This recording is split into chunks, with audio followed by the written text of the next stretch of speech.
Trap squad, trap squad, trap squad, trap squad, trap squad, trap squad, trap squad, trap squad, trap squad, trap squad, trap squad, trap squad, trap squad, trap squad, trap squad, trap squad. Hey, clickbaity political. Yeah, thirst trap, trap squad, squirrel squad. Our mission is critical to speak the truth to the masses. Yeah. We here for the fight. We ain't started, but we here to finish it. Sick and tired of seeing the privilege. Take advantage of the weak and the innocent. So we let our voice be heard.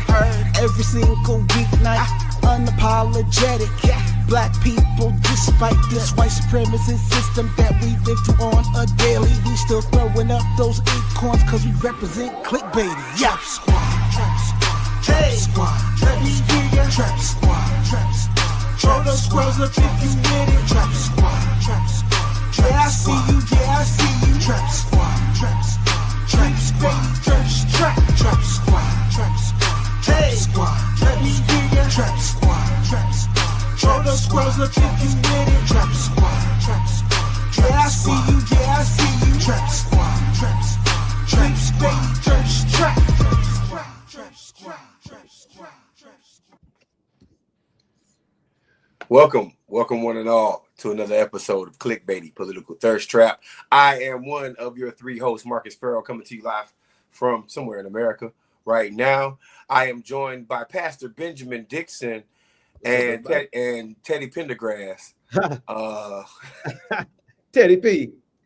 You know, with wheelchair and all. Mayor Mondale Robinson.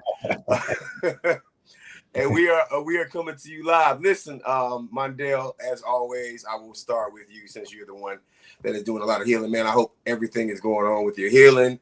We spoke yesterday. How you feeling, brother? Man, listen, I am favored, highly blessed, and getting stronger every day. And I think we serve a jealous God, an angry God, but he don't yell. So when he's talking to you, he's whispering. So his anger is not for show, it's for seriousness. And I think for so long, God has been trying to tell me, slow down and busy yourself with what I put you here for. And I've been ignoring all the signs of it. So I think he had to let me make a stupid decision so he can pull me out of the decision and remind me that he is the great I am. So, I'm more reflective right now than I've ever been as an adult as it pertains to like what I'm supposed to be doing. I'm focused. I've written 4 chapters towards my book since I've been laying down. And also it is amazing how what I'm reading for my spiritual is connecting daily to the political stuff and shit I need to respond to. So I'm super excited, man. Thank you for asking. Wow. Cool, man. You gotta let it go yet? Let it go. I know what, I think people don't understand, like I need that type of comedy. Like some people will be bothered by that. My mom was joking with me, like the day I came out of surgery, I was still on fentanyl. I looked at my mom, I was like, oh, they got me on oxygen like you, because my mom on oxygen. She looked at me, she's like, that tree in that light post calling your name. You know what I'm saying? Oh, like, so that's just like the nature. And it's your mom, so you got to be careful not to you're going to have to walk some things back. Nah, I go in on my mama, bro. Like, we one of those families, dog. I heard that, Marcus. I got you. I got a little good news for y'all, man. Listen, Restorative Roots. I got my Restorative Roots, my company. We have been picked up by a New Jersey company as of Friday of last week. So some of our products will actually be in the New Jersey market as the market opens up. I've been trying my hardest to get it to some of the Atlanta markets, but I haven't passed the smell tests for medical marijuana here in the state. Plus, it just needs to be recreational, so I'm probably going to wait. But some of our vapes and one of our edibles that is branded, not grown by my company, but we did take someone else's stuff that we like a whole lot and branded it in our thing. I'm making my money from it, and I also have a certain percentage that goes back to Black communities wherever we're doing work. So I'm having a goddamn great week. weekend. Had a great weekend. Memorial Day weekend. Had a crazy surprise. Not even gonna go on about it, but last Friday I got something just nuts happen. And then yeah, it is. I hope everybody had a great weekend. Pastor Ben, how was your weekend, brother? Hey man, my weekend was good. I'm still locked in the grind. Just 18-hour days, just getting this work out, getting this work done. Mondale, man. Sometimes, you know, and I hear you. Sometimes God will intentionally sit you down so that you can get done what needs to be done. And you know, you don't always like the way it's done. But sometimes God got to pull that rug from underneath you, and you hit your bottom and sit down for a little while. And I've been sitting down in the pocket for a real good about 4 years now at different levels of it. And I'm looking forward to reading your book, man. Congratulations on those 4 chapters. Thank you. And Marcus, man, congratulations, man, because I know you've been working on Restorative Roots for what, 5 years? Oh, wow. Yeah, 5 years now. 6 years actually. Wow. 6 years. That's the car. Hang on, hold. Let me put that on full screen. Hold on. Let me show you the other side. That don't even look like nobody should have survived that. You know what I mean? Wow. And let me show you the other side, bro. This is where I was. Ceiling crushed in. Wow. That's why my whole left side of my body broke. You see the Wow. ceiling? That's why I got Yeah. lacerations. The blood, and I won't get that graphic picture on the front where the blood is on the glass. Car rolled. Juice for breakfast and insha for dessert. Somebody go to pancakes. I just sip this This is is a- I'm not trying to be funny, man. That's some through the wire type. Yeah. Yeah. I mean, it's just a reminder. Like when I got out, so I don't even remember pulling myself out the car because I passed out because I was in so much pain. But when the responders got there, the first responders and the police officer, they thought I was capping. I could tell about I'm like looking at their face. Of course, I'm in and out because of the pain.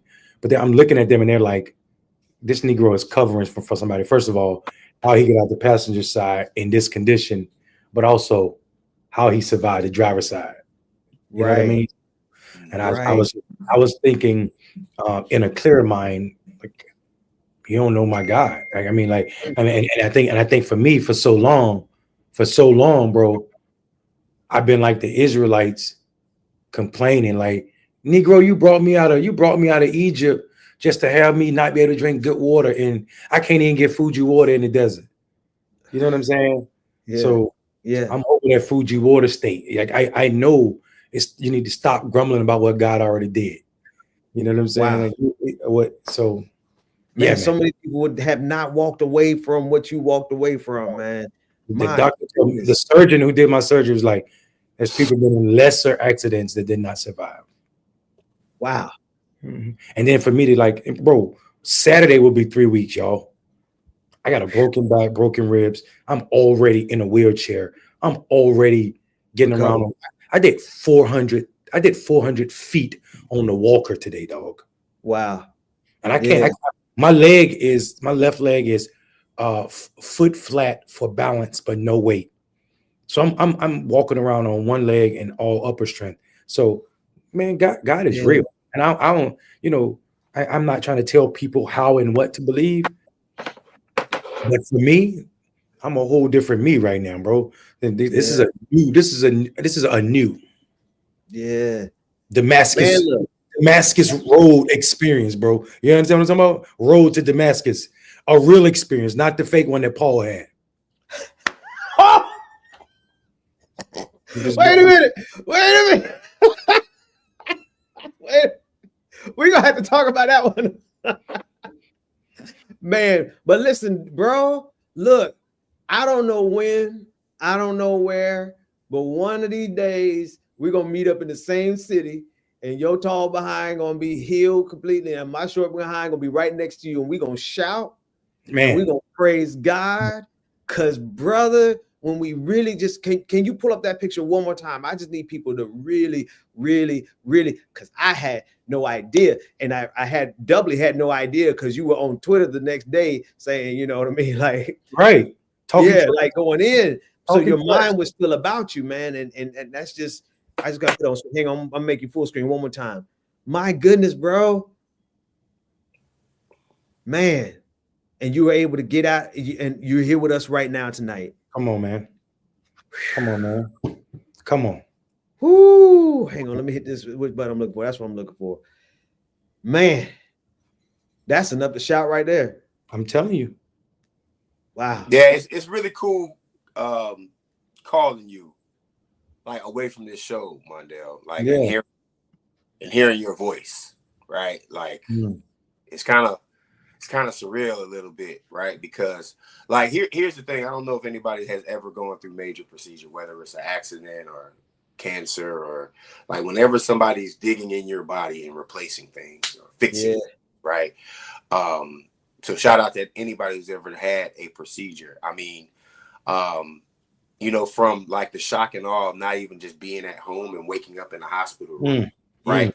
Like you don't like there's some I had 2 major procedures on my stomach, as you guys know very well, and they're cutting guts out, right? Like, and I mean, I'm not trying to make my situation Mondale's, but it's just that I understand the experience of like having to be in a hospital and like not being home, being in pain where you remember just a couple of days ago, damn, I didn't feel this a couple of days ago, and then you make one movement, right? But then there's this awesome part about healing that is every single, and this is healing in general across the board, from mental healing to physical healing to spiritual healing to healing after you're getting fired from a job. Every single day, right? Every day there's like one thing that is like, dang, that feels better than yesterday. And at first, especially when it first happens, you know, you're like, hey man, this ain't working. Whatever medication that you guys are giving me right now, it ain't working. Whatever physical therapy that you guys are trying to teach me about right now, it ain't working. Right. And then all of a sudden, one day, in my case, it was a day where I actually sat up in my bed. I sat up. I didn't have to roll up, didn't need assistance, right? And Mondale, I'm pretty certain that day when is gonna come very soon, when you like are able to stand on your bad leg again, right? And I wish you all the best, man. And it's just really to hear. Listen, not to move this thing forward, but I want to move this thing forward real quick. Drive the train. There is I have a very serious issue with, and I was going to do this Saturday morning actually, but I decided not to. I have a very serious issue with Jason Whitlock. While I'm talking about Jason Whitlock, Ben, would you mind pulling up all of his tweets, right? Just pull up his Twitter page, because it's not going to be hard to find my issue with Jason Whitlock. Jason Whitlock is the epitome of a coon. Raccoon. Coon. He is the epitome of it. And I'm very careful to like throw out accusations about somebody, but I gotta say this right here. One day, Jason, your gig is gonna be up. Yeah. The consistent anti-blackness of your rhetoric, whether you have people on your show, whether your Twitter page, whether it's your history in sports, you don't have anything good to say about Black people. You hate everything about your skin color. You are Uncle Ruckus. You are the worst of the worst when it comes down to if anything white, if anything Black happens that's negative, you will go above and beyond to call it out and to say everything that you possibly can say about Black culture and the culture that raised your ignorant sellout ass. In comparison, there's been a lot of achievements by Black Americans since you've been on air that you refuse to highlight. There's a young sister right here in Atlanta, Georgia, who has somewhere around $1 million worth of scholarships. And if you go on Twitter, you can look for the girl. She has every single medal that you possibly can have. This girl has been accepted to more colleges you could possibly think about, right? This is a woman that a young woman that you probably elevate on your channel, right? And you know what, I'm gonna look for her at that so we can talk about her also. But instead of doing things like that, you take everything that's negative about the culture. We can go to any tweet. Yep. He's the only person that I know that is black that you can go to almost every single tweet and he's saying something that's anti-black, and this guy gets platformed consistently. It took me a little while to get to this point where I wanted to actually say something about Jason Whitlock. Jason Whitlock is one of these guys that uses white terminology and black skin, right? And he's also a black fascist, right? But here's the difference. He's worse than Kanye, because at least Kanye has an idea of his blackness. Now, I'm not sitting up here saying everything Kanye says is good, but he has an idea of his blackness. He understands what racism is. He just tries to exploit it to make y'all spend money on it. Versus Jason Whitlock, who organically is a tool of white supremacy. He's a tool of it. Bring up his tweets. Ben, just read out one of his tweets. You can almost go to any one of his tweets. If anybody black does anything wrong, he's going to say something about it. Read them out, Ben.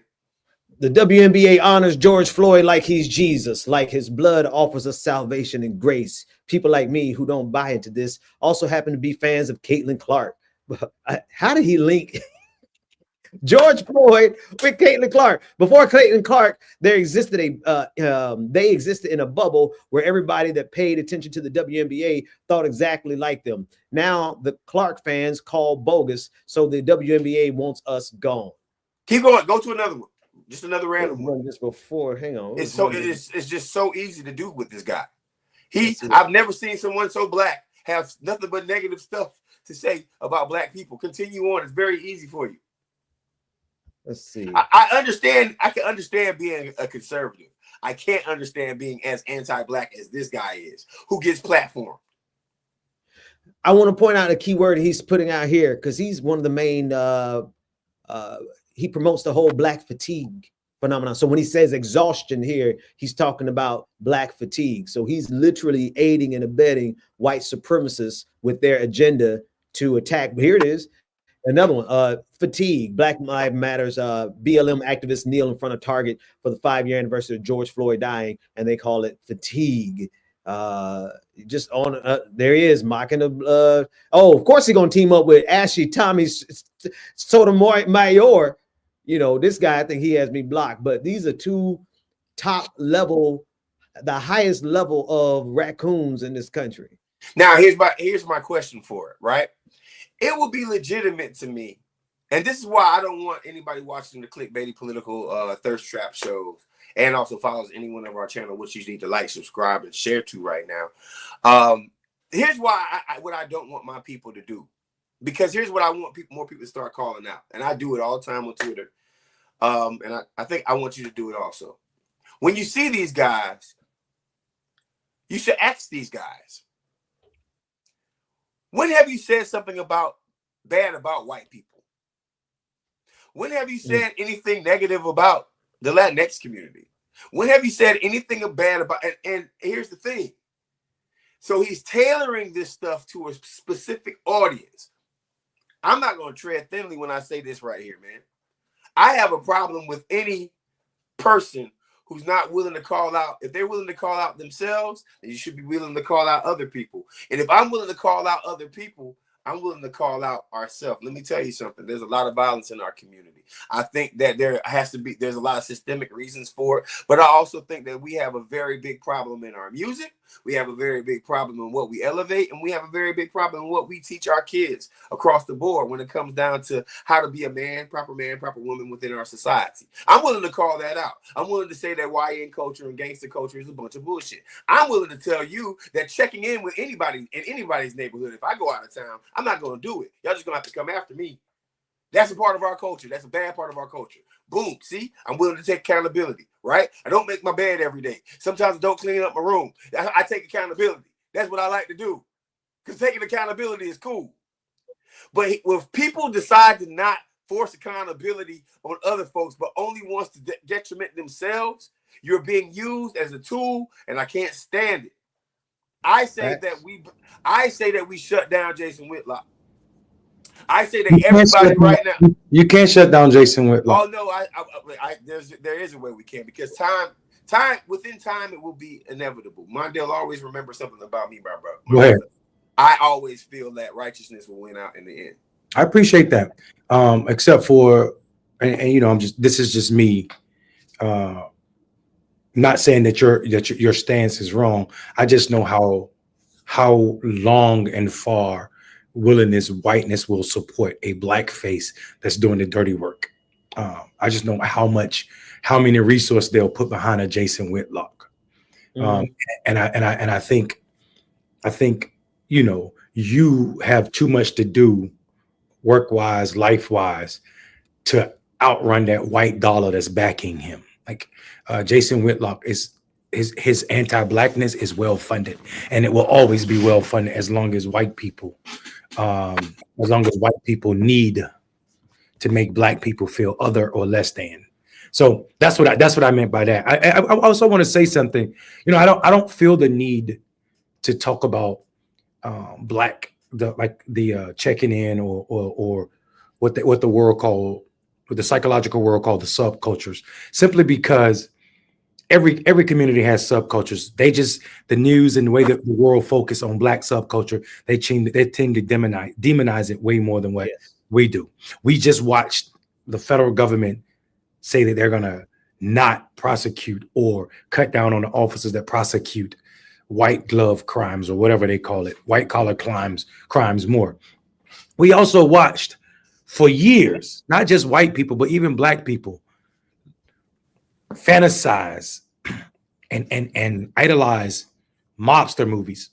Yes. Most of these movies based on real life people. Yes. And you can't tell me you know a torture worse than what mobs did across this country. So the idea that black gangs are something unique to our community, it kind of lets off all the other communities. I would argue that everybody has that subculture, but the way that the world focus on black Americans is inappropriate, because if you look at the stats, black people commit crimes at the same rate as white people. We're just sentenced a hell of a lot more. Black people use drugs at the same rate as white people. We're just sentenced a whole lot more. We get more time. We make up more people in prison percentage wise than when it comes to our regular population. And I think that is an offshoot of the criminal justice system and America too. So I think I hear what you're saying, Marcus, about accountability, and it's extremely important. That is not to say that black people are perfect. It is to say that we are human, and all humans have that subculture where people are breaking laws. I would say that there's no pathology in black people, though, that makes us worse than anybody else. And what you're talking about, Whitlock, is a fact. And I think the problem with people like Whitlock is they're also a byproduct of white supremacy. And they're as old as this country. I mean, like Malcolm X wasn't talking about house Negroes and field Negroes for sport. You understand what I'm saying? The debate between Debbie Du Bois and Booker T. Washington didn't just happen because people saw the world in a different way. It was because people were arguing the same point of view. And I think, you know, for us in this moment, I think it is two things can be true. There's a criminal aspect to America that needs to be checked for all Americans, and also the Jason Whitlocks of the world need to be shut down. Well, you know, here's and I thank you for saying that. Here's where I was going with it. For someone who comes from a platform that is supposed to be sort of unbiased, right? Sports platform, right? He made his bones off of talking about black athletes, whether good or bad, performances, whether good or bad, right? When I say take accountability, right, it's sort of like this right here. It's awesome to have an opinion, right? But an issue that I would personally have is like this right here, which he's done in the past, right? You take a Michael Vick, right, where you give Michael Vick all the smoke in the world for his dogfighting activities, but yet Baker Mayfield is a golden child in your eyes, even though Baker Mayfield was one of the wildest, craziest, psychotic quarterbacks coming in, did not even learn his playbook because he was too busy partying. There has been a lot of criminal, and didn't say a word about Brett Favre when he was stealing. When he was stealing welfare money from Mississippi or State. Ben Roethlisberger season after season with sexual assault charges. So what I'm saying is, I guess where I was coming from is, like, here's my thing: right is right and wrong is wrong. I'm not sitting up here saying that black folks do anything more or less, because I would never say that. As a matter of fact, I can probably verbalize why we do some things we do much better than Jason Whitlock can. My thing is that, like, these guys with these platforms, he's blatantly serving the white agenda that needs to just. And when I say he must be stopped, what I mean by that is, at this point, all we have is our fingers, our actions, and our money, right? It's okay to go over there and troll him, right? Clickbaity squad, white folks, especially white people watching the show. It's okay to go over there. As a white person, you should go over there and say, you're anti-black, buddy. Because this is the thing about allyship, and I'm not asking for these actions to happen. All I'm saying, and there's a lot more like him. We can go across the board. Last week I had a conversation about FBA. I want to say something about that real quick. The danger for me, my thing is this right here. My thing is always going to be this right here. I just want a numbers game. I want as many black folks voting for the things that we need as much as possible. But the danger for the Jason Whitlocks and the FBAs and certain groups out there is, don't serve the Republican, don't serve a conservative principle using black vernacular, right? Using black terminology. That's something that I fundamentally have a problem with. And I'm going to actually start my days off on Clickbaity Political Thirst Trap, calling out the folks that literally do harm to our community that look like us. It's fine, right? But I also have the same amount of smoke for the white folks who do us like that also, right? That's right. So me being from a state, me living in a state where a couple of miles down the road, the largest Confederate war monument in the world sits in Stone Mountain, that should be destroyed, sandblasted off the planet Earth as we speak right now. By the way, Stone Mountain, if you guys didn't know this, was a direct response to the integration of schools. Y'all know Stone Mountain wasn't built until the schools got integrated. When the schools got integrated, they built and carved that monument. Didn't know that. They started in the beginning of the 1900s, but they didn't finish it because they just lost their way, and then they didn't have the money. But they definitely they got that money. Definitely doing this. Yeah, definitely doing this. It was a direct response. Yeah. To what's your light skinned brother's name? I can't remember his name. Supreme Court Justice. Our guy. Thurgood Marshall. Thurgood Marshall. It was a direct response to Thurgood Marshall's work on integration. Yeah, the joke about Stone Mountain is it took them Bamas almost 100 years to build that thing. It is absolutely daunting. I don't know if y'all know Paige from Wait, Don't Tell Me on NPR. Her and I were still trying to fundraise for a documentary on NPR about Stone Mountain, because for me, I love talking about Africa and its effect on America, even when Americans don't know it. People don't know that Stone Mountain is the largest piece of exposed granite in the world, right? It is the largest piece of exposed granite in the world. It actually was formed. It's a round mountain. It was formed the same time North Carolina mountains formed. That's why these are old mountains are round, not peaky. Peaky mountains are pretty young. That's why they're so tall, because the world hasn't had the time to affect them. They were Stone Mountain in North Carolina, the Appalachian Mountains in North Carolina were formed when the earth was splitting apart. Pangea was splitting apart, and they crashed into each other. So that is Africa. That is rock from Africa that crashed into Georgia.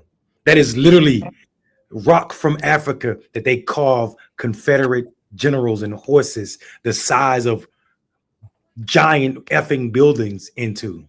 Think about that. The largest piece of exposed granite in the world is from Africa on North America continent, but carved with white supremacy. If that is not the Black experience, Black people stole from Africa, crashed on American East Coast, and painted with white supremacy. My God. What is? What is? Hey, just quick history fact. What is the university that is on the southernmost point of the Appalachian Mountains? Florida A&M University, the foothills of the Appalachian Mountains, and somewhere around 7,000 feet above sea level. The highest of 7 hills, huh? The highest of 7 hills in Tallahassee. That's what I heard. That's what I heard. Yeah, that's exactly it. So anyway, thanks for listening to my rant about that sellout. You know what I mean? Yeah. Like, punch a Nazi. If I see you in the streets, Jason, we got some words. Yeah, man. I'm just reflecting on the fact that there's an entire Legion of Coon. That is Legion of Coon. Yeah, Legion of Coon, man.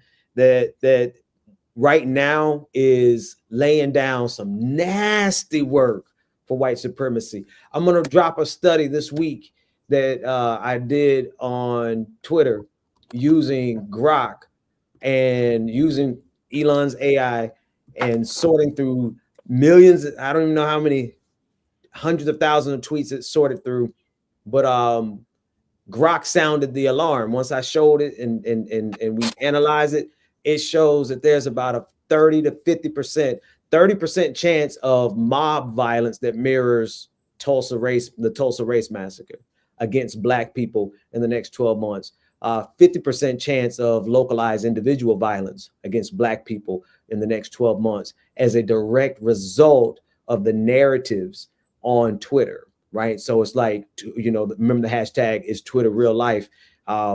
And we see how we know from Dylan Roof to the Tops Buffalo shooter and his manifesto to the Dollar General shooter down in Jacksonville and his manifesto. We know these people are getting radicalized online. And so we got the data, and I'm going to drop it soon.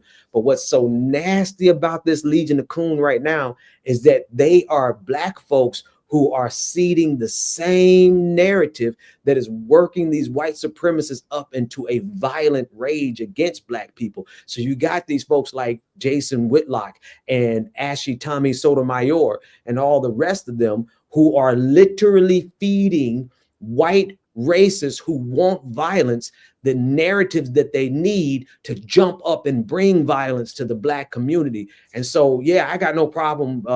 We can rant on them any time of the week, twice on Sundays, because they are literally setting this country up. They are literally aiding and abetting the next race conflict, race war, race massacre, however you want to put it. But there's a real present threat coming towards Black people. And in our analysis, one of the names that came up, one of the top names that came up around these narratives, hashtag Black fatigue, was Jason Whitlock. Yeah, it is tiring seeing this, but it's also time for Marcus to do his Marcus thing. And I will say this right here: there is a responsibility for folks who want something on the left to start empowering the opposite voices of these people. Right, the time is now. Right. So don't produce a Gavin Newsom or a Rahm Emanuel or anybody for president when they've been silent during this time period. See, I'm calling this out for a reason, because there will be a time period in the near future where somebody's going to be asking our community for our vote again. Right. Do these people actually see the groundswell of, or do they have to wait for Black people to start getting killed and killing back, excuse my language, in the streets for them to actually say something? Are they going to nip it in the head? Are they going to have the courage to want to win these southern states in this Democratic primary right now? Right? I say these things because I don't want to say them during the election season. Hey, Mondale, you all right, bro? Take some meds, boy. I got some weed I got some cannabis. I got some product for you, bro. You might want to. Yeah, I know, but let me send you my, because I still got physical pain in my left side. I'm just capping. You're just trying to get some shit for free. Anyway, I'm not capping, but I will take it for free. Go ahead. listen, this is what I'm saying, right? Like, this is important. I think this is important. So y'all can understand where I come from during the primary when I was like, where were you? What were you doing? Why all of a sudden magically, and this is not just negative, right? Why all of a sudden magically we're not going to hear these narratives about, okay, there was a bunch of anti-blackness in this state, but as your president, I'm going to create an environment to do X, Y, and Z to stop and counteract these things. If they're not talking about it right now, then this is what I mean by earning the black vote. This is what I mean by because I don't want nobody mad at me this time around when I don't want either one of you brothers mad at me when I say, hey man, you remember when I was asking about, you remember 12 months before the thing that happened, where the thing that happened and all of a sudden CNN and they had choppers rolling around and filming the thing that happened when the white folks tried to come to Atlanta and start the race war or whatever the hell happened? Who was talking about these things at that moment? Are you going to sit back and let things clear out? What kind of person wants to be the leader of the free nation, the leader of a free world, the anti-Trump person, and is not saying things about these things right now? I don't want nobody pissed off at me when I say, where was Gavin Newsom, when he's the only person that's running against the MAGA administration. I'm just saying this for a reason, because this is now is the time to speak. Let me add something to it. So I'm going to agree with you deeply. I'm going to deeply agree with you, and then I'm going to show you where I disagree with you. But I agree with you way more than I disagree with you, because there is a thread in the Democratic Party that I think I identified last week that are more like the Woodrow Wilson Democrats, more like the Woodrow Wilson liberals. They like institution, you know, they like globalism, they like all those kind of things, but deep down in the core of them, they're racist. That streamer Destiny, he reminds me of a Woodrow Wilson type Democrat. And there are plenty of others who are actually in positions of power. I think, and this is where I deeply agree with you, whenever that thing happens, whatever happens, and I rebuke it in the name of Jesus, but let's say something did jump off, there's a faction of the Democratic Party who's going to co-sign with MAGA, who's going to co-sign with the vilification of Black people, is going to co-sign with whatever use of force that they want to use against Black people. It's not all Democrats, but unfortunately, there's going to be some. And I honestly feel like there's going to be some who are currently in power that we know by name and have media platforms who are going to undermine the best interests of Black people over the next 4 years. I see it 100% clearly. Only place I disagree with you is that when 4 years come up, that they could put up a reanimated corpse of Joe Biden. As much as I know he's going to hell because of what he did in Gaza, I'm still going to vote to get rid of the fascists out of power. That's just the ugly nature of American politics. So here's what I'm saying to you. Hold on, just one last thing, because I want to clear my point out. We can't get mad at a community that is getting nothing at all right now as it speaks. And what I mean by that is there's going to be a certain segment of Black folks that we always typically try to complain about, right? We want to get mad at Black people for voting third party. We want to get, even though can we just stop saying Black people and say Black men, because that's who they get mad at. Well, I mean, there's some sisters that's involved too. But no, there are some. No, I mean, y'all are crazy as hell. Think that there's no. But no, when they blame, but I want y'all when they name Black men. Like narrative wise, yeah, okay, yeah. okay, all right. That's what I'm saying, yeah. So what I'm saying is, we can't sit up here like what I refuse to do is act like what's happening ain't happening, right? And then get blamed later on when there's a certain segment of Black folks, which, by the way, we like to pride ourselves of not being this binary people. We like to pride ourselves for all of us don't think alike, right? Well, right now is one way for some of these Democrats to actually say, to make us think a lot more alike and come together under that banner. If right now, if a Green Party or a person who's running third party starts saying things like, hey, you know what? I think fascism is negatively affecting Black people in America. And they're saying it right now, and they actually mean it. Then 3 years from now, when a primary comes on, and these Black people have been seeing a certain person say, hey, man, I like that. I like what that person's been saying for the last 4 years. We can't get mad at that person for not saying, oh, I'm going to go with the established motherfucker just because he got a chance. We can, but realistically, is that fair? No, and I mean, we're asked for a political amount of political nuance for folks to throw away their actual lived history and say, I saw this guy over here say something about it, but this guy right here has a better chance because he's a Democrat and he's never said anything about it. So we got to help him win, right? Well, right now is the time where you're supposed to be showing what you're supposed to show to actually be and earn the black vote. So these 15, 10, 5% of black men that are currently, I don't believe in nobody, or they vote for somebody else. Well, right now is the time to show it because everybody's suffering right now. If I'm wrong for what I'm saying, like then it's almost a gaslight where it's like, yeah, but this guy can beat Trump. And it's almost like, well, okay, so there are a certain amount of people whose lived experiences doesn't allow for them to want to do that. I'm not sitting up saying I will or I won't. What I am saying, though, is that there's a certain amount of responsibility that I cannot let go in moments like this right here. Accountability for people who ask for our vote right now is supposed to be doing something right now and expect us to turn a blind eye when you didn't do anything. I think you're rightfully, I'll say this, you're rightfully cautious about Rahm Emanuel and Gavin Newsom. I also believe that those Bamas don't have a chance in southern states to get out of a primary. Neither of them. And I think, you know, when the world knows about Rahm in Chicago, and when the world, Gavin's too greasy for black people that vote in primaries to vote for him ever. And I think just understanding black voters, you understand that. And listen, I hear you with the claim of, you know, third party candidates saying the right thing.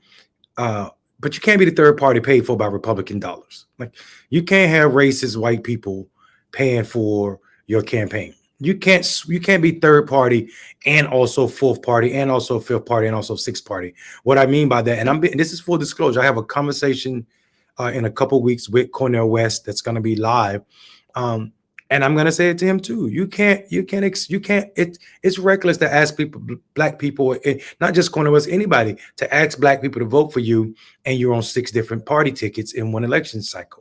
I think that is a nuance that you're skipping as well. I think that nuance is more lollygaggy than is asking someone to say or telling someone the Democrat is a better choice, regardless who they are, than is Donald Trump. I think that I sound more true telling a black person to vote for a Democrat, regardless who they are, against Donald Trump, than I do telling you vote for a candidate who's Green Party this week, Freedom Party, Independent Party the next week. I think we got to be honest about that, because I think somebody said something to me the other day like, oh, you the type of person that would have been mad if Cornel West would have won. No, I'm not that type of person. I just need to see the infrastructure to say that it's possible. It was not possible for Cornel West to win. It was possible for Cornel West to be an upset vote like Ross Perot was for Republicans. And that role is a true thing, and it's a deadly thing. So I think if we're talking about politics, emotions aside, then we're obligated to think about one thing. Politics has a definition, and victory for politics has a definition. Victory is getting 50% plus 1 vote. The quickest way and the easiest way to do that is how you win elections, period. The second thing is politics itself, which means who's going to get what. We can't be talking about third-party candidates that aren't viable if we're worried about politics, because politics, by definition, is who's going to get what. You can't tell me black people should rest their vote with a party that is not grounded in reality, or victory is nowhere near possible. So here's what I would say to Democrats. If they know what's good for them, and it don't look like they do right now, because they're leaking stuff that sounds stupid, and also it sounds like they're doing the same. This idea that we're trying to, if you notice the language from this $20 million plan to win back young men, is absolutely disgusting language. And I don't want to talk too much because I'm trying to get this op-ed placed about this conversation. But I'll say this is language that is dangerous, because what it's saying is, one, You didn't pay attention to black men in 2024 and all of our rejection of what you did. And our rejection was not to go become more conservative. It was to sit out the election. So this idea that you need to win us back is saying that you're not including us. You're saying you're trying to win somebody back from the conservative side. Those are only white men. And if Democrats are trying to spend money on white men and use syntax, that's what they said, they're going to use syntax to try to understand black men better. First of all, $20 million is a joke. Second of all, you shouldn't be spending $20 million on white or any portion of it on white men. White men going to do what white men do. We see that. You see the young people at Alabama, University of Alabama. You see the young people in every graduation in Southern universities, for the most part, what PWIs clapping for Donald Trump, showing up in their golf shorts and their MAGA hats. This is not all we know is white men are doing what white men do. And Democrats spending money trying to win back that demographic is taken away from the efforts to reach black men. And that is dastardly. That is dastardly. Hold on a second, Marcus. So what I would say to the party is get it together, because it looks like we're going down that path where we're going to hand the Republicans, probably J.D. Vance or Rubio, the presidency after Trump. Right, or Rubio after if we don't get serious about this, because what I see is, first of all, these milquetoast candidates will be a massive turnoff for black men showing up in their stinky Barack Obama-esque suits and also oratory, and their syntax that they think they've mastered, and trying to learn how to say yo and when to say yo or what YN mean is going to be a catastrophe of stupidity. And I think they're going to see not an increase in black men participation in Republican politics, but more black men sit down elections if they try that. Can I say one more thing and I'll shut up? Because somebody said something is what pissed me off is they kicked Dave Hogg out. Let me say something. Dave Hogg is a trash ass individual. And let me say that. We gonna have that conversation. Let's go. Let me say this clear. That was white privilege at its best. Let me tell you why. Mm-hmm.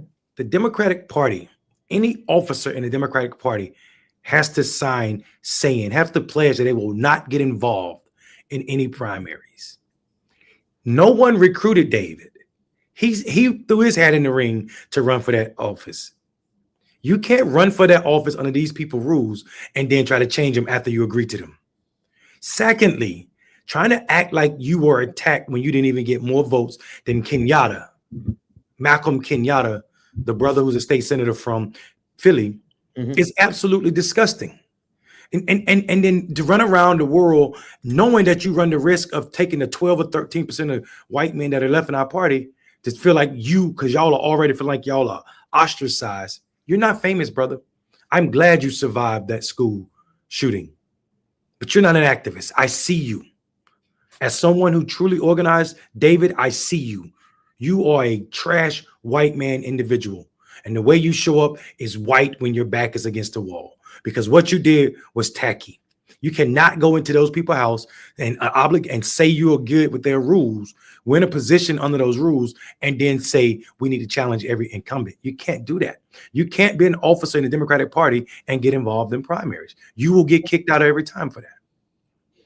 And that's what it is. People are saying that this guy's a victim. He ain't no victim. Also, he ain't no great organizer. Point blank, period. Let me go through. Marcus, you were about to jump in there. Did you want to finish? Get thought in there? Yeah, I got a couple of thoughts. I just want to point out to everybody watching in this panel that I never said anything about the Green Party, or I didn't say anything about Cornel West, or anything about. I was using it as an example, though. I'm just responding to what you said. I was using it as an example, Marcus. Whoa, no, I'm just responding. Just it's fine.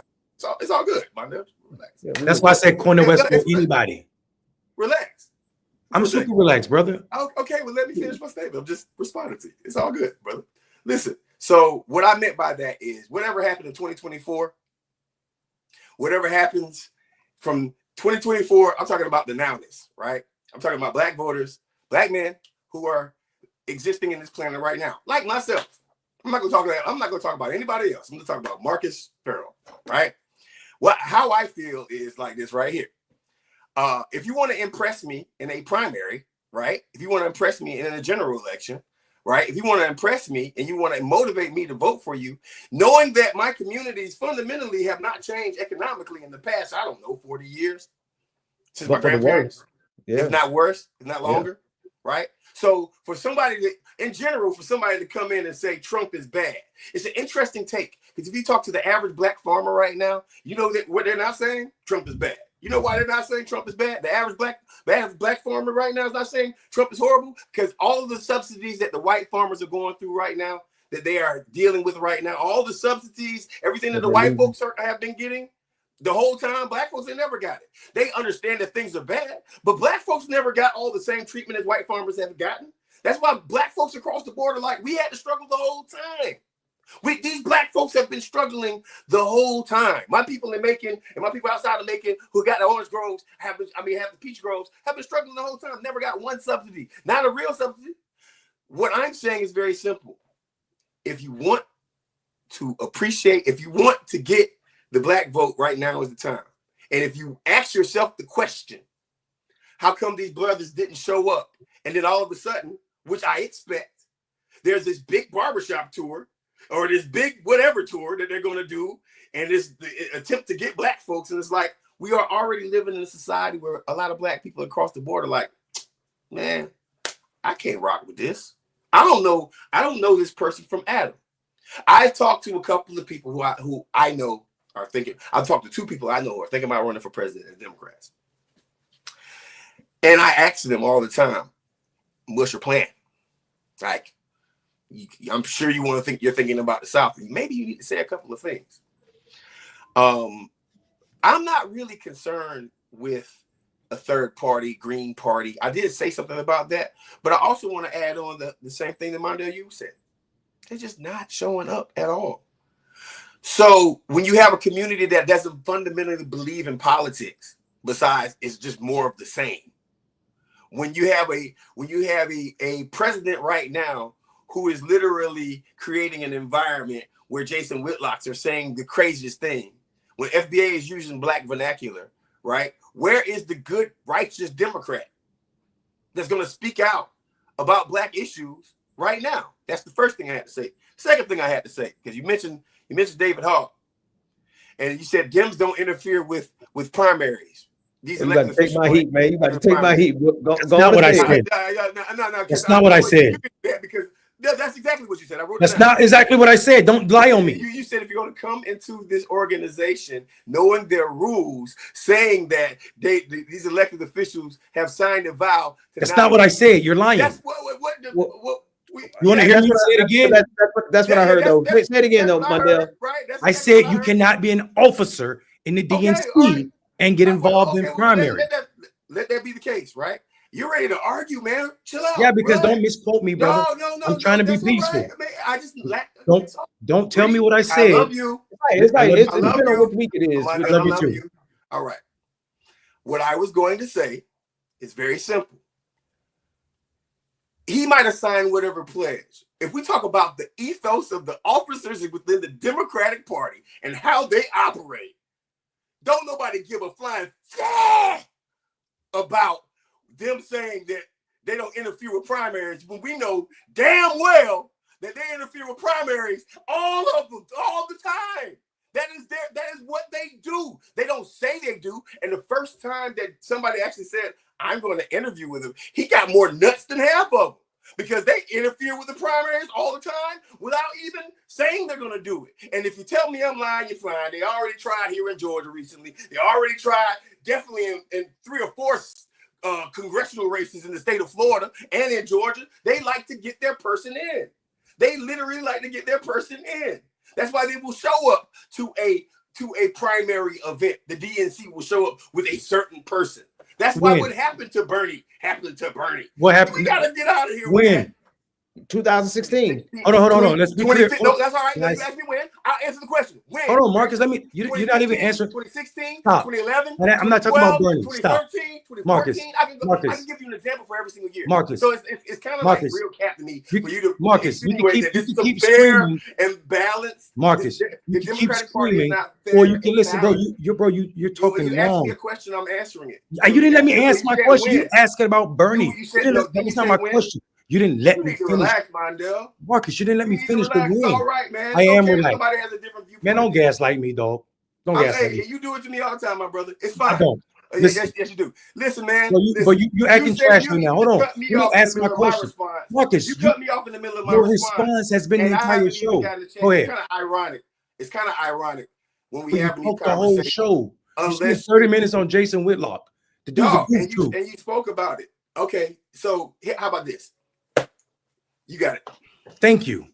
What I was going to say was, you can't tell me anytime an officer of the DNC showed up to a primary event. That is cap. That is cap. And I was there in 2016. And I don't care what people say. I don't care what people say. I don't care what people say. I was there. I know why Bernie lost. Absolutely, Democrats stacked the decks against him. But it wasn't party. It wasn't the officers. It was the Barack Obamas, the Clyburns, and those people. Stop playing games with people, dog. I'm not playing games. You're a democratically elected official. I understand where you're coming from. Nigga, don't play with me like that, dog. That ain't even cool. Hey man, listen. If that ain't even cool, dog. Playing games, bro, we can end the show right now, dog, if you want to do that, because what you ain't gonna never do. Don't come at me like that. Don't. It is what it is, bro. We don't have to name call. You just implied I was about things. Nigga, then we disagree. I'm playing games with people. You playing games with my name. You just said I'm a Democrat implant. And you said I'm playing games with people. He said I'm a Democrat elected official. That's why I gotta say that. I don't gotta say shit. Ben, you know me. Okay, so you said I'm playing games with people, right? That is not a cool statement. No. You can't throw one and then not take one. Just remember that. I didn't throw anything. I'm just telling you the rules. You got it, man. This ain't going nowhere. All right, then stop talking. Then let me finish my point. Thank you. What I'm saying, Ben, you was gonna say something. Then I'm gonna finish my point because you let Marcus speak. Go ahead.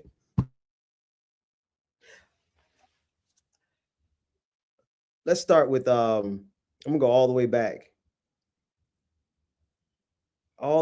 to the core point that you were making about Democrats. So let's reset. I'm gonna reset with this. For the Democratic Party, and again, I'm going all the way back. I'm not even gonna pick up where y'all left off. With the Democratic Party, for the Democratic Party to be pouring money into reaching white men in the year of our Lord 2025, considering everything that we know about what's happening with white men and white supremacy right now.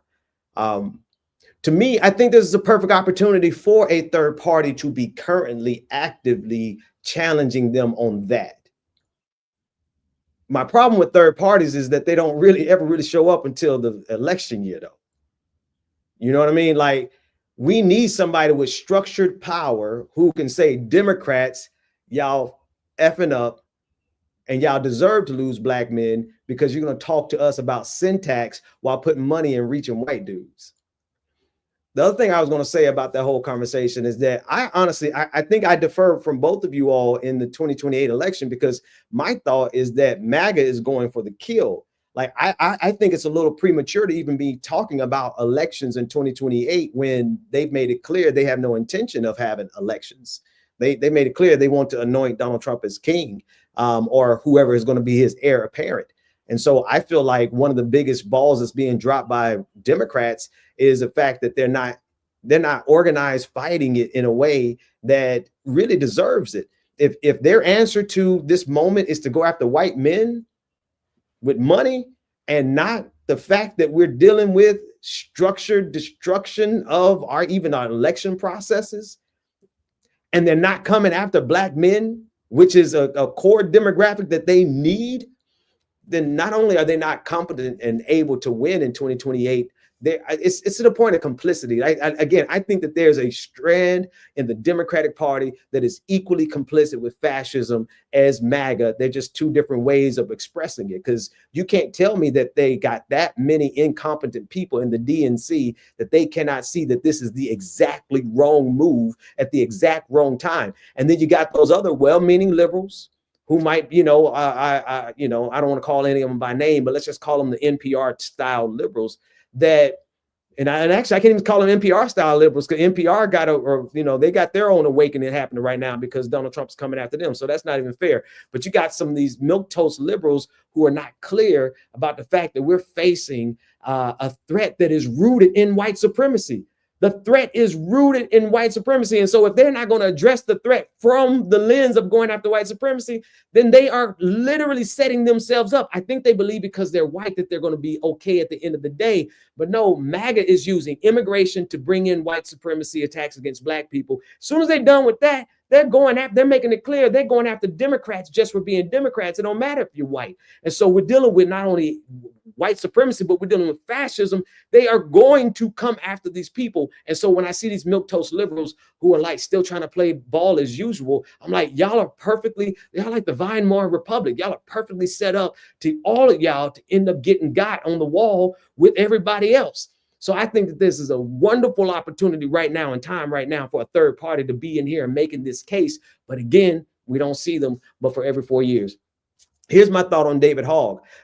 If we have to parse the specific details, I say that we all get our facts and let's get them clear and come back, because I do remember the DNC as an institution. Now, if we're parsing the difference between officers and something else, then okay, I might have to cede that territory to you. But I remember the DNC as an institution actively getting involved, sabotaging Bernie Sanders in 2016. And it's not just Bernie Sanders, right? We saw them again in 2010, in 2020, right? So the DNC always has their ways of doing this. I personally think even if David Hogg signed something saying that he was going to honor and not get involved, I don't know. I might have done the same thing and say, I will pretend like I'm going to play by your rules. But the real solution to the problem is that we have entrenched power in the Democratic Party that needs to be broken up. And a lot of it is in the geriatric class. Like, we're dealing with people in their 80s who die. We just had over the last 3 months, how many Democrats die in office? Die in the, not just general office, but in the Congress. You know what I mean? So I feel like the attitude of I'm going in and we're going to bust up these folks, then that's the right spirit. Now, I get where he was wrong, and Malcolm Kenyatta made that clear. We covered it on the show a couple of weeks ago, where the actual reason they're coming after him wasn't just because of wasn't even rooted. They weren't even really coming after him. At the end of the day, they were making it clear that there was rules in the organization that they have a certain amount of gender representation, and that's the crux of why they are challenging he and Malcolm Kenyatta's their vice chairmanship. I get that. But I also think that the right attitude to go with the Democrats right now is to break up their entire power structure. Now, to my brothers, let me say this to my brothers, 1, 2, and I'm just going to keep it 100 with y'all. Listen, fellas, I love y'all. I love y'all like sliced bread. Last week, Mondale, Marcus, you were on yours. You know what I mean? This week, Mondale, I don't know the situation. I don't know what's going on, but the energy is like, it kind of mirrors to me. I'm like, it just feels, it's like, fellas, like, you know, let's just operate on some basic rules. Let's just not interrupt each other by any means necessary. I think the number one thing that we could do right here is make sure that by any means necessary, let's just hold our peace until the other person has exhausted and they're not saying anything else. I think that'll help us go a lot further. Yeah, I appreciate that, but I literally did that. And then as soon as I started talking, I was interrupted. So my energy is a little off because, one, someone is implying something. I absolutely said Cornel West or anybody else.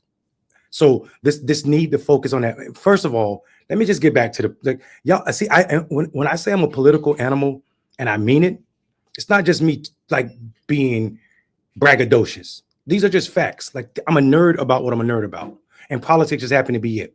I was there in 2016. Let me tell you the height of white privilege, and y'all are missing that. Both of you guys. Bernie is a registered independent, and the Democrats let him play in the primary. That is, if it was, why was Cornel West not allowed to be in the Democratic primary like Bernie? So people acting like Bernie should have got some kind of favor. He already did when they allowed him to play in Elizabeth Warren's role, in Elizabeth Warren's lane. And furthermore, y'all act like the chair of the DNC was not forced to resign after she was found out to be biased toward Hillary Clinton. Did you forget that in 2016, Debbie Wasserman Schultz got fired, and we got Tom Perez because she was being biased? This is what I'm talking about. The officers can't participate in primaries, and there are repercussions for it. I'm not talking about elected officials. They have the right to be able, whatever they are. But when you are a party officer, you can't get involved. You get fired for that. Yeah, you get fired for that. So, and that's what I'm saying. That was my point. We have to say things that are absolutely accurate, unless we're just out here speaking shit that don't matter on TV. And if that's what we're doing, that's cool. But I'm gonna be bothered every time something is said that's not accurate. It is not accurate that officers get involved in primaries, and when they do, they get fired. Debbie Wasserman Schultz was a Jewish white woman that got involved in the 26 primaries to benefit Hillary Clinton and got kicked out of her role. That is the height of privilege in the Democratic Party. And it shows you what they're willing to do. And I'm not saying that the party is perfect. What I am saying, Donald Brazile got kicked out of the party for the same candidate, for Hillary Clinton. So what I'm saying is, yeah, I absolutely know that Bernie didn't have an easy role in the primary. I was there. Again, I was a part of the team that raised $2 million for Bernie. I was there. After Elizabeth Warren dropped out, I was there for Bernie. But I also know the rules. So we gotta be honest about that. I also think when we are in our feelings, and we have the right to be in our feelings because we're human creatures. When we're in our feelings, we don't need the name call, because implying that because I'm an elected Democrat, then I gotta take or say something because that's expected of me, is to say that you don't know me, and everybody on this panel knows me, and they know that I don't say things just to say things. So if I do want to continue, but I will not continue in a space where we're playing Twitter with my name. And what I mean by that is we're just saying things to say things. That's all I'm saying. Hey, I just want to respond with one thing. Hey, I apologize for saying that if you feel like your integrity was messed with. Also, when I say something and you say, stop playing games with people, my brother, ain't nothing about me a game. Zero. And I have a political opinion about something. And guess what? Doesn't necessarily mean just because you say everything that you're educated on, you're very well spoken and know a lot of knowledge, doesn't necessarily mean you're always right about things. People have different opinions. That's why we have a show, right? There's no political dictionary on here, and there's no political God on this show whatsoever. I will be wrong, right? I can do that. I can take an L. Take L's all the time on the show. Love it, right? But we can't accuse anybody else's viewpoint for like, oh, you playing games with people, or you selling people a dream. We gonna end that right now too then, in general, because we have opinions on this show that should be fairly moderated and talked about without being name called for your opinion. If you do that, you're gonna get that smoke back from me. That's just, it's just the way it is. And that's where we started at. But I'm not trying to say that you're wrong. And I apologize if I feel like your independent integrity as a Democrat was questioned by what I said. I probably should have said that. But we got to do a little bit better a job of, if somebody disagrees with what you're saying, you actually calling that person or that idea stupid. Because no ideas are stupid until they get flushed out. Point blank, period. I hear you on that. I do think there are stupid ideas, though, and I also, for instance, the Democratic Party spending $20 million to try to recruit white men is a stupid idea. I absolutely think there are stupid ideas. I think there are plenty of stupid ideas, and we shouldn't go there. I hear what you're saying. I hear you saying about our opinions, and we absolutely all have the right to our opinions. We cannot get to the point where we allow our opinions to be arguments against facts, though. That's all I'm saying. I hear you. Okay. This is the last thing that I'm going to say. So let me straighten this out to appeal to the ethos and the people who heard you make the statements you made about the DNC officers. You know what? You're absolutely right. DNC officers have been in and out. But when it comes down to the ethos of leadership, money, if we talk about Cori Bush and who did APEC talk to to make sure that somebody actually had some money against Cory Bush. It was a Democrat in leadership. Why? They do act. Oh, that. Talk to Cory. Talk to Cory. I don't have to say it. You want to go by facts? Talk to Cory.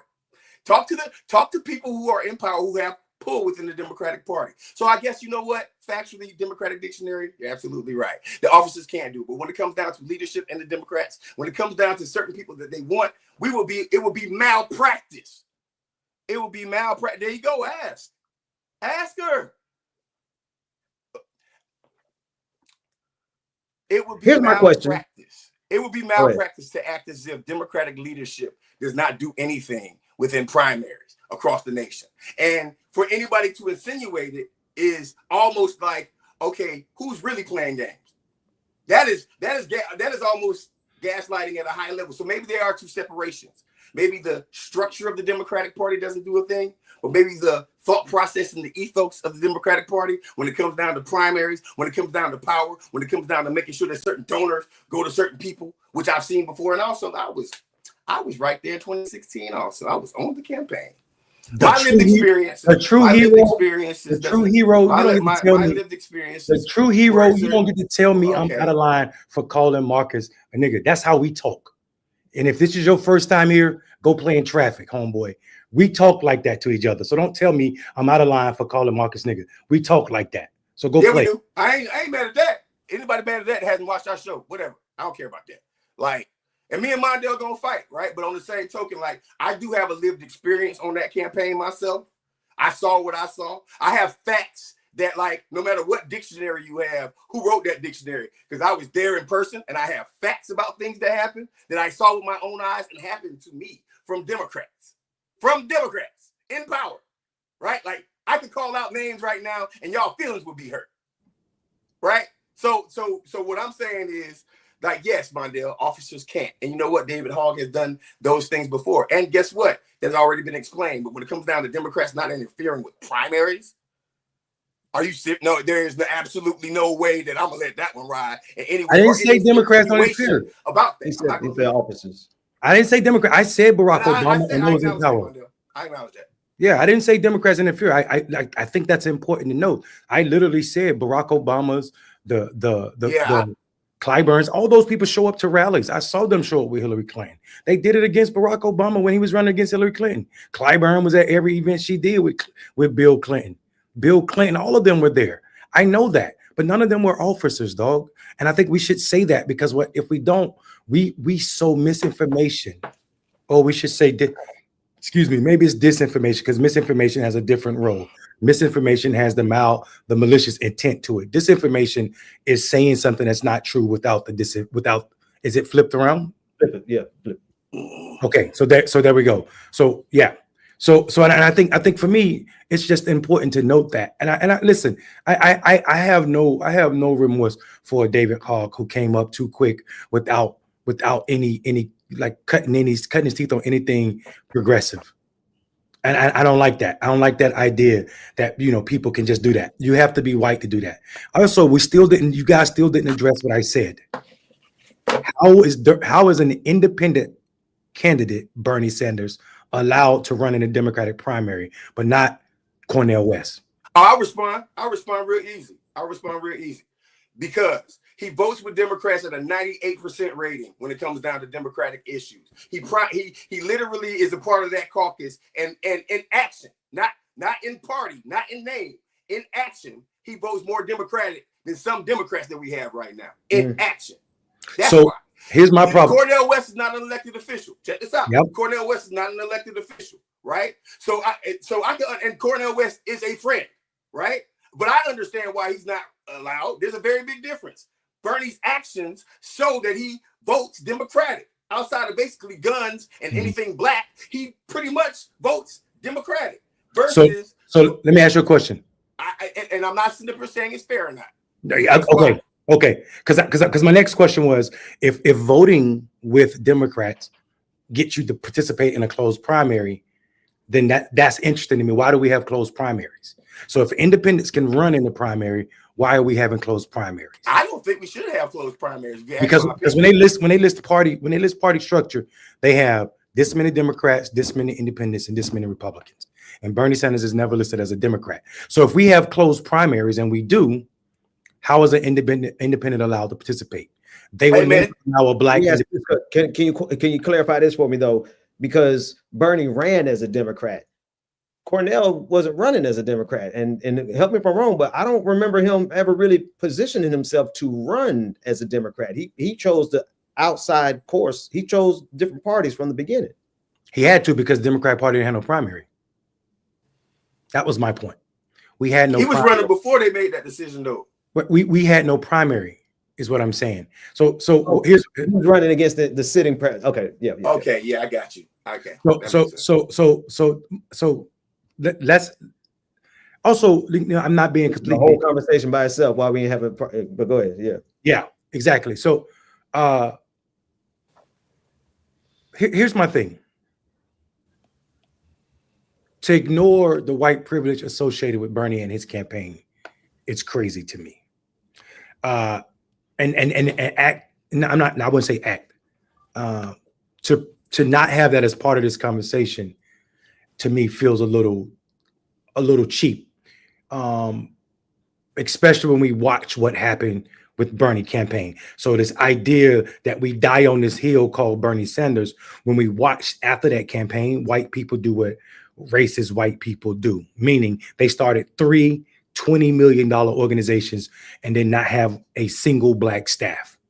I called them out on this, and his wife, Bernie Sanders' wife's response to me, calling her out on how y'all start 3 $20 million new organizations and not a single black staff, was, oh, we got black people. And then I show her the website with all the staff members, and none of them were black. For her to walk away with her security guard and go try and get security to have me removed, call the police on me to have me removed. And when security walked over there, they were like, oh no, we can't remove him. This their event. They're one of the sponsors. So we watched them behave as white people during the campaign. When they were asked to talk about reparations, that's not my story, so I won't tell that story. They act as white people with the white woman, racist white woman wife that he had, and how she was allowed to carry on. They act as white people after the campaign. So I'm saying we are doing all this talking about Bernie Sanders' campaign and not talking about all the whiteness in that campaign. And I'll land my plane with this. AIPAC does not need and do not ask or give a damn how Democrats feel about them, because Democrats don't push back on AIPAC. So they don't ask the leadership. They decide who they're going to support.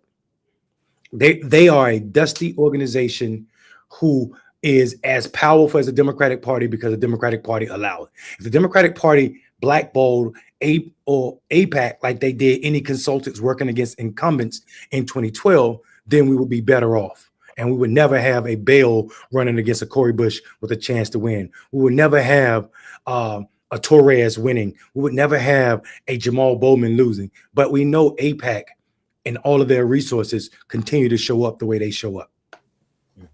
Let me jump in here real quick on the white privilege of Bernie. We were discussing that though in context of white on white violence. Like we really didn't get around to Cornel West until later on. We were talking about David Hogg's white privilege as he was using it inside of the white Democratic Party, and then we brought up Bernie Sanders as an example of more white on white violence, the Hillary Clinton campaign, what they had and what Debbie Wasserman Schultz did, and then what Dawn Brazil reported on in her book about Bernie Sanders, about how they internally didn't like or hostile was her word towards Bernie Sanders. But I mean, I can't speak for Marcus, but I know Marcus well enough to know that we all done called out.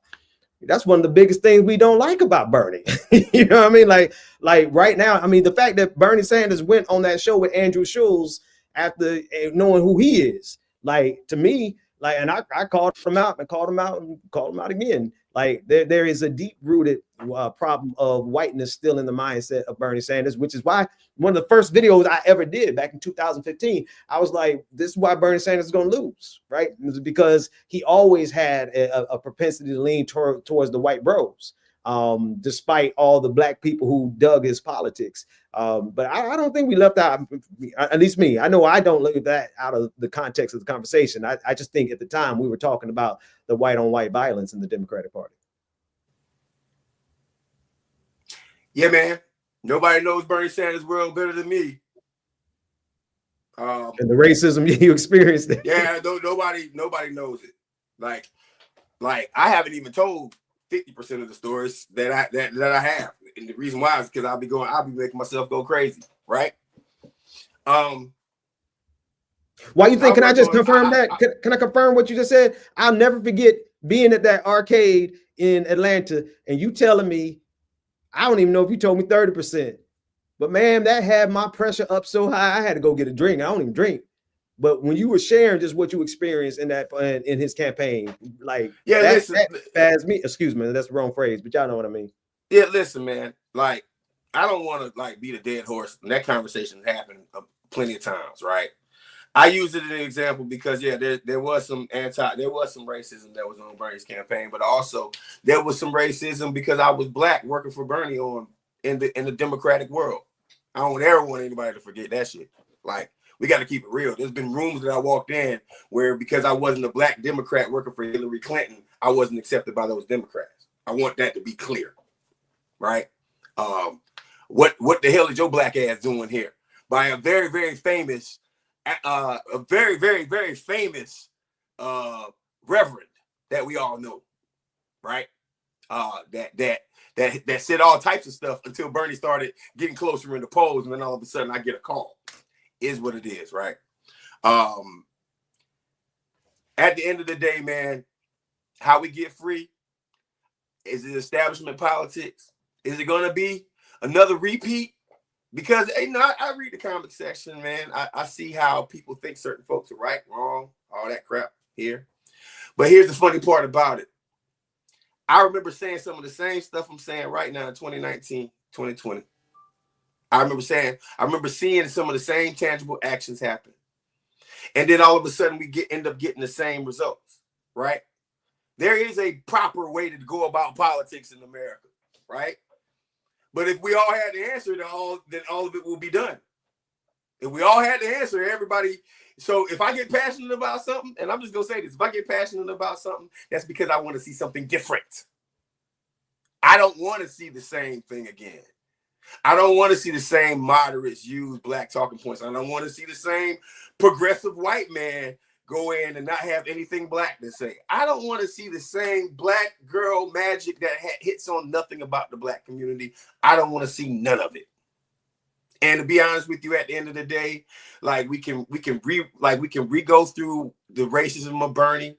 We can suddenly skip over the Democratic establishment thought process that does exist no matter how we term it or who's in office or not in office. Democrats typically like to take care of their own. We also are missing a point about how some of these Democrats who are dying in office need to get challenged. They do. These motherfuckers need to get primaried. I don't care what nobody says. You know why? Because a good primary brings out the best policies. It does. It does. You got to fight that battle. The only thing that I'm going to say in general is like this right here, man. I went through a lot on that Bernie campaign. Afterwards, and Mondale was absolutely right and correct in this right here. He didn't start anything, right? But I don't want to get this false premise that policy-wise, he was going to be worse for black people than Hillary Clinton was. Because that is, if we're going to litigate that case, we can't forget that Hillary said she was going to walk across the street and clutch a purse. She saw a brother in a hoodie. We can't forget that some of our favorites have had problematic things like, a crime bill that we just elected a president that literally helped author a crime bill. All these motherfuckers are problematic to me. All of them, right? But at the end of the day, black people are going to be asked to support whoever they put in front of our face. And that's my problem. Because whoever they put in front of our face is not in front of our face right now when we need them. And I have a fundamental problem with that. So therefore, our issues don't ever get brought to the table when they put that person in front of our face. So when I ask for specific policies for the Black community, so we won't be thinking that our economic detriment has happened the same way for the past 40 years, and they actually have a plan for change, it actually changes and people actually show up and believe in it. I don't give a damn what party you in. You could be a Republican and running against whoever the hell. And as long as you're talking the right way about the Black community, I'm cool with that. The Democrats are a big tent party. A very huge, large, big tent. And I'll say this now, land my plane. They're a huge, large, big tent. But it seems like in that back office of the tent is where the Black folks' issues are. But out in the circus area, everybody else is getting talked about. And that's where I land my plane on that.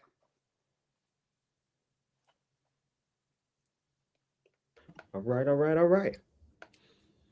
Well, this has been we're an hour and a half. One point before we go. Bernie voted for that crime bill too. Go ahead. I don't care. That was like literally like you hit me like you're not hitting me with shit, nigga. I'm not trying to hit you. I wanted to make sure. Like check this Marcus, out. He wasn't the president. Marcus, you just told me to calm down. The nigga who wrote this shit was the president. Marcus, we still voted him in. Jesus I don't care about that. What the fuck? Why, if you don't care about it, why you in your feelings, right? Why you closing your chest like that, dog? That's cute, man.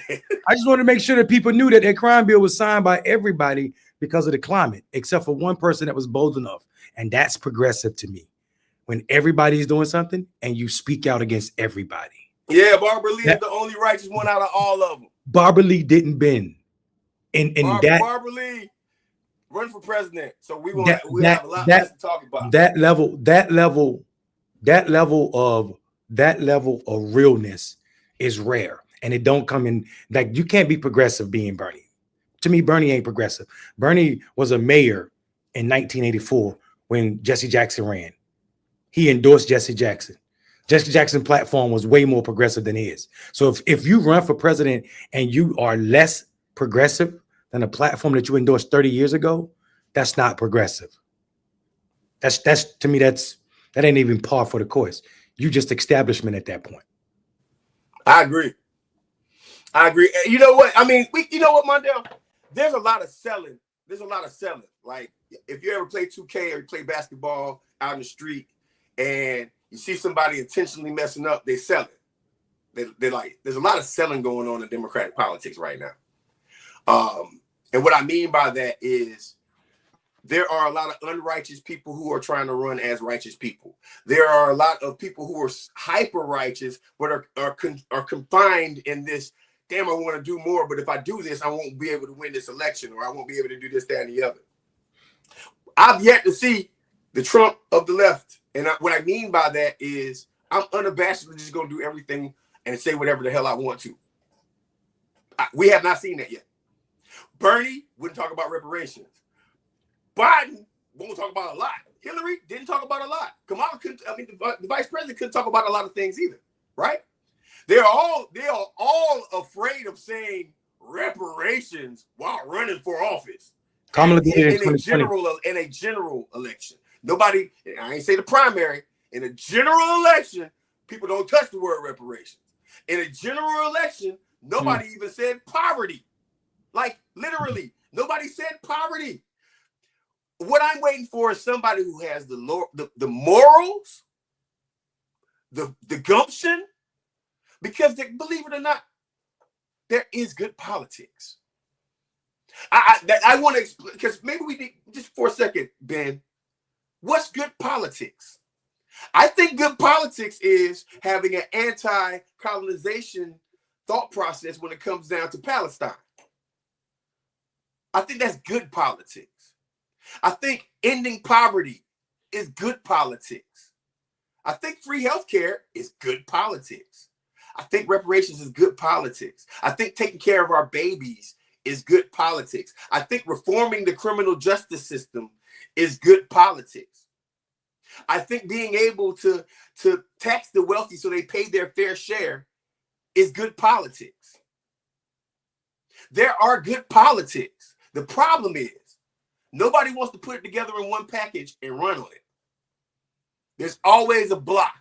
There's always this one thing that keeps some of the best people from doing the right things.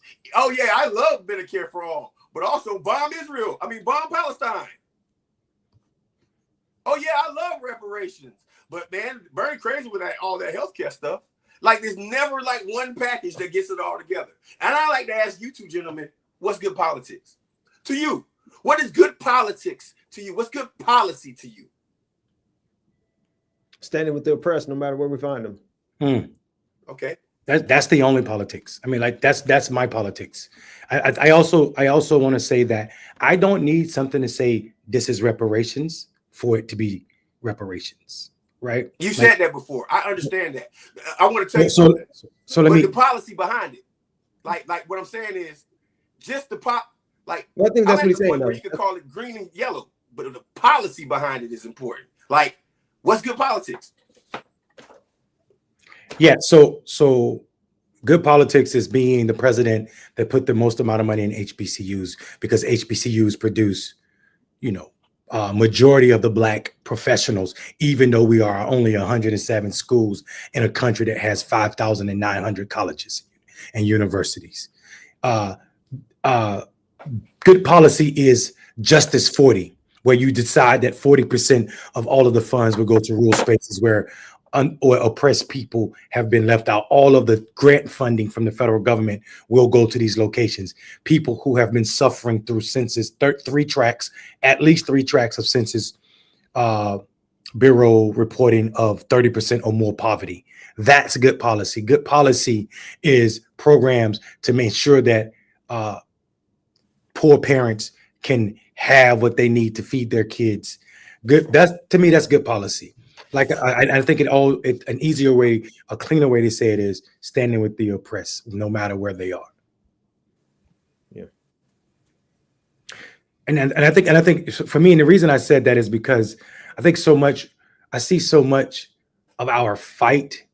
Like for instance, in 2020, in the general election, it was the stated goal of Kamala and also Biden's campaign, 2020 Biden-Harris campaign, to support HR 40. But they stopped short of reparations. But then they turned around and they spent so much money. Trying to get so much of Black rural spaces online. All those hundreds of billions of dollars that was dedicated to rural spaces in the South. That is an alley-oop to Black people, because we know Black people, if you look at who was in internet deserts, it's mostly Black people.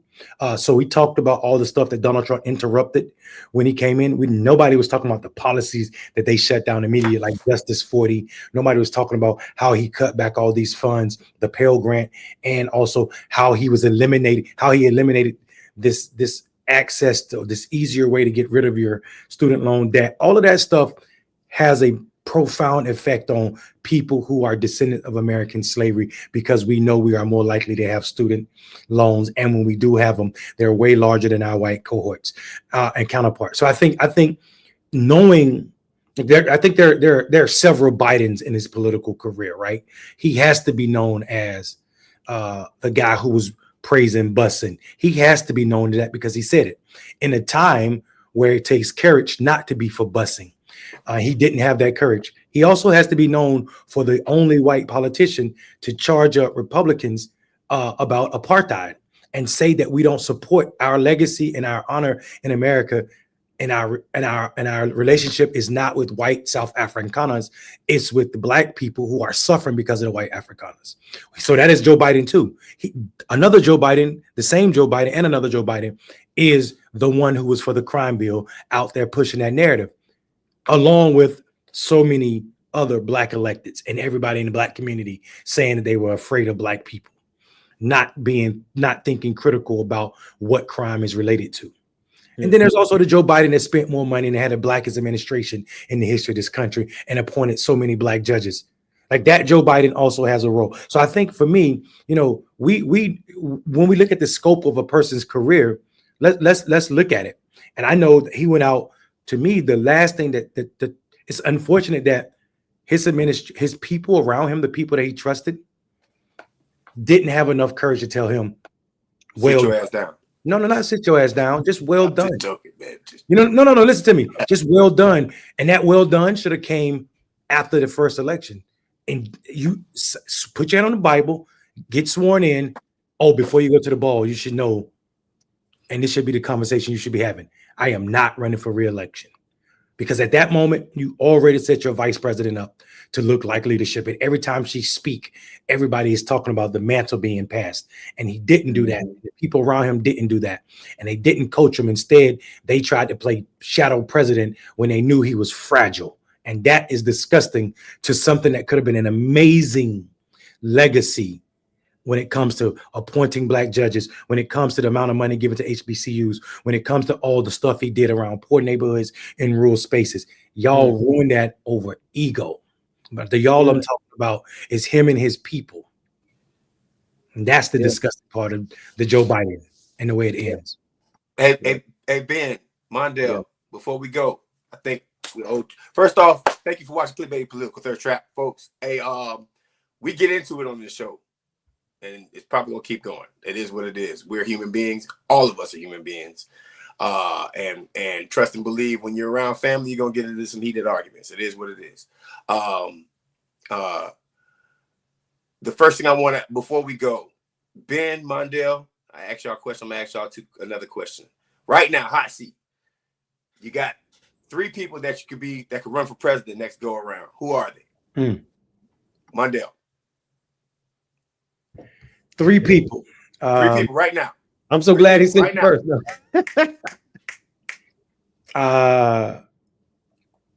Right now?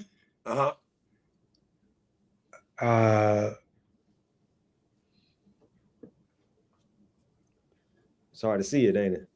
I mean for on the Republican side. I mean, listen, you're first off, no judge, right? So because here's the thing. Listen, on the Republican side or the Democratic side. It's so easy for us to name somebody and then get blasted later on. Like that's what you said. We're not going to do that. What I'm saying is like, 3 people, like just. No, he's serious. He's serious. You talking about Democrats or Republicans? We can name Republicans. It don't matter. I can name the 3 Republican candidates that's going to run. Rubio's going to run. No. I'm talking about people. All right, 3 people who could deliver us some version of freedom from the Trump administration. Let's do that. On the Democratic side, or the independent side. I think Pritzker is a good choice. Staying in Illinois, I like Mayor Brandon. He's not afraid to talk. He's smart. Brother, he's gonna have a tough time with Chicago. Nah, he ain't gonna have a tough time with Chicago. Chicago love that. See his numbers? Yeah, I have to. Go ahead, though. I mean, Chicago's crime ain't been this low since the 80s almost. Go ahead, man. 3. And I think the last one. I mean, I know who's gonna run. I don't think.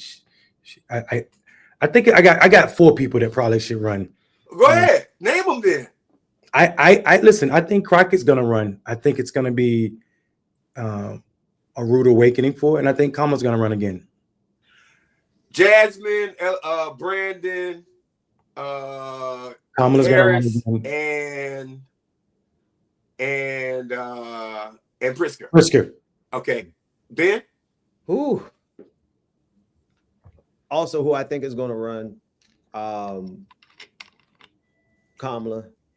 I kind of hope Jasmine doesn't run, not just yet. Not because I don't think she ain't quality, but I think just. I mean, maybe she runs to get her feet wet. Yeah. I want her in the Senate. I want to see her in the Senate. Yeah, like I can see her really snagging a Senate seat and then running for president for sure. I kind of still like, and I want to see what Tim Walz can do unconstrained. But if you ask me, just generally speaking, I'm praying, Lord, from the ashes of America, send up a new voice. That's all I got. That's my real hope, because I honestly don't see it though. Yeah. You, Marcus? I didn't want to answer the question. That's why I was going to say you should start. Like, look at these dummies. Setting us up. All right, no, check this out, man. Ruben Gallego, my number 1 person, my number 1 stunner, my number 1 gunner. If he run, I'm all in, and I'm acting like a black gatekeeper, and I'm acting like everybody who ever gatekeeped on the planet. I'm throwing the fish fries. Y'all might as well call me Marcus Clyburn. I'm throwing the fish fries. I'm gatekeeping.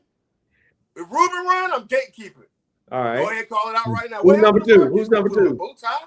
I'm gonna be on Fox News. I'm gonna be y'all. If you ain't voting for Ruben, you ain't black. Who's number two? AOC. I'm not. Just pause. I'm not sitting there saying she can win or she can lose. I think Jasmine. I think when you mentioned Jasmine, I think this about that. She's not my person, but I think that Jasmine has the potential of having the highest black turnout in the history of politics. I think if I missed that. Say it again. I think Jasmine has the potential to have the highest black turnout in the history of black politics, even more than Obama. I think that the white folks are just gonna have a problem with her. But I think when it comes down to the hood and black neighborhoods, as soon as that lady starts doing her lawyer thing, she's gonna be unstoppable, and she'll have like a campaign behind her. But I don't think it's her time yet. I think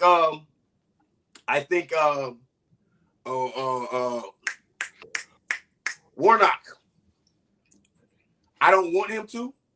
I didn't say he would win. I'm just saying I think Warnock would because I mean, Warnock has his issues also. Jon Stewart, on the other hand, I don't care what nobody says. If Donald Trump can be a false set, first off, I want y'all to understand something about Jon Stewart. Y'all can get mad all you want to. Jon Stewart has a legacy history of speaking correct politics for America for a very long time. I think he's smart as hell. Yeah. Now, will he do it, or does he have the capacity to do it? But we're watching the clown show right now. Maybe we can get a good show in reverse. And the last person I think this is going to be very interesting if she decides to do it, is Katie Hobbs. Oh God, no. Arizona. I'm not sitting there saying I like her. I do like her as a person. I don't like her politics because she's very moderate. I like her as a person. I know her, right? But I think Katie, that Arizona purple state thing is a real thing, man. It ain't. A real thing. It ain't. It is. I'm saying the population is changing, bro. Like so many people leaving the West Coast, moving down south. I'm talking about the whole Midwest like appeal, moderate Democrat. But on the same token, here's the last thing. By the time the next presidential race comes along, everybody's gonna be so poor in America that everybody's gonna be progressive. I promise you. I mean, I can see that. I can see that happening. Listen, I can definitely see that happen. I think if the party wants to show the world that they're tone deaf, they can appoint. And I see people putting Westmore. The reason I didn't say Westmore is because his team, the people around him, are not smart enough to put him in position to be president. And what I mean by that is they allowed for this monkey trap to be set for him to fall in the year he's running for re-election for governor. This idea that this brother would be forced to veto a studies bill when he said that he wanted reparations is trick from his own party within. So they've already started the attacks on him to prevent him from being a serious candidate. And what's going to happen is they did exactly what they needed to do with the people they need to do with, because the FBA ADOS crowd will torture him an entire election cycle, and he will not be black enough for them, even though So yeah, they already started that process of ruining his name. And that's what I think. That's what I try to tell people. We don't play politics properly.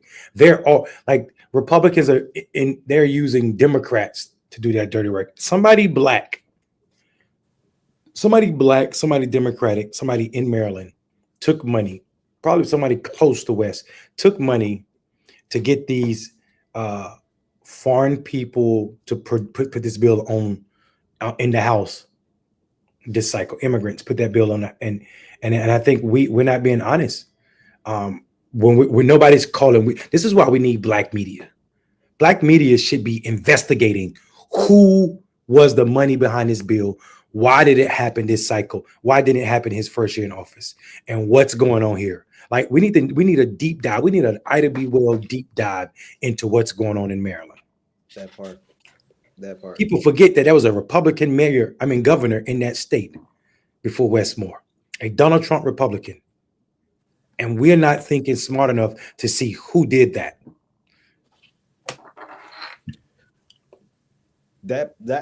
Somebody said, what the hell happened to Deval Patrick? Barack Obama. Barack Obama happened to Deval Bain Patrick. Capital. Bain Capital. Yeah. Bain Capital. I mean, that's just the nature. But honestly, I don't have a clear eye on on anybody. Yeah, I think it's going to flush itself out as time heals and time reveals. Yeah. I do want to, I guess my last statement on this show is like, we all have to figure out something because this shit is bad. It's right? Real bad. And before anybody looks at this show and thinks that somebody's right and somebody's wrong, I know what we're all on the same level of, and that is we are all losing money. It's hard to live in America right now. It's hard to pay your bills right now. It's hard to like put groceries on and I just want to say, I think all of us are from one perspective that we would like to have an America where we can actually pay our bills and live free without having to be ostracized by a dictator, right? How we go about that? Well, honestly, at the end of the day, nobody knows for certain. You know why? Because we have never gone through this before. Nobody has. There's going to be a lot. Nobody has gone through it. We can predict as much as we can, but nobody knows 100% guarantee what's about to happen in the future. So the only thing I ask y'all folks to do is protect yourself, open up your ears, and listen to a different perspective. Only thing I ask y'all start exercising y'all Second Amendment right, black folks. Second Amendment rights. Pew, pew, pew. All I ask y'all to do is know that God is bigger than anything in front of you. Come on. That part. Come on. All right. Well, thanks for watching Clickbaity Political Thirst Trap. It's been great seeing you. We'll see you Saturday. Finally, maybe we'll do something Saturday afternoon. Yeah. We want to come back. Also, folks, love yourself. Hey, man, peace out. Turn that music on. We out of here. Put up some squirrels and some acorns in the chat as we get out of here. Follow, like, share. Follow, like, share. All right. Trap squad, trap squad, trap squad, trap squad, trap squad, trap squad, trap squad, trap squad, trap squad, trap squad, trap squad, trap squad, trap squad, trap squad, trap squad, trap squad. Hey, Clickbaity political. Yeah, Thirst Trap, Trap Squad, Squirrel Squad. Our mission is critical to speak the truth to the masses. We here for the fight. We ain't started, but we here to finish it. Sick and tired of seeing the privilege. Take advantage of the weak and the innocent. So we let a voice be heard. Every single weeknight. Unapologetic. Black people, despite this white supremacist system that we live through on a daily, we still throwing up those acorns cause we represent Clickbaity. Trap squad, trap squad, trap squad, let me hear ya. Trap squad, trap squad, throw those squirrels up if you with it. Trap squad, trap squad, yeah I see you, yeah I see you. Trap squad, trap squad, trap squad, thirst trap, trap squad, trap squad, trap squad, let me hear ya. Trap squad, trap squad, throw those squirrels up if you with it. Trap squad, trap squad, yeah I see you, yeah I see you. Trap squad, trap squad, trap squad, thirst trap, trap squad, trap squad, trap squad, trap squad.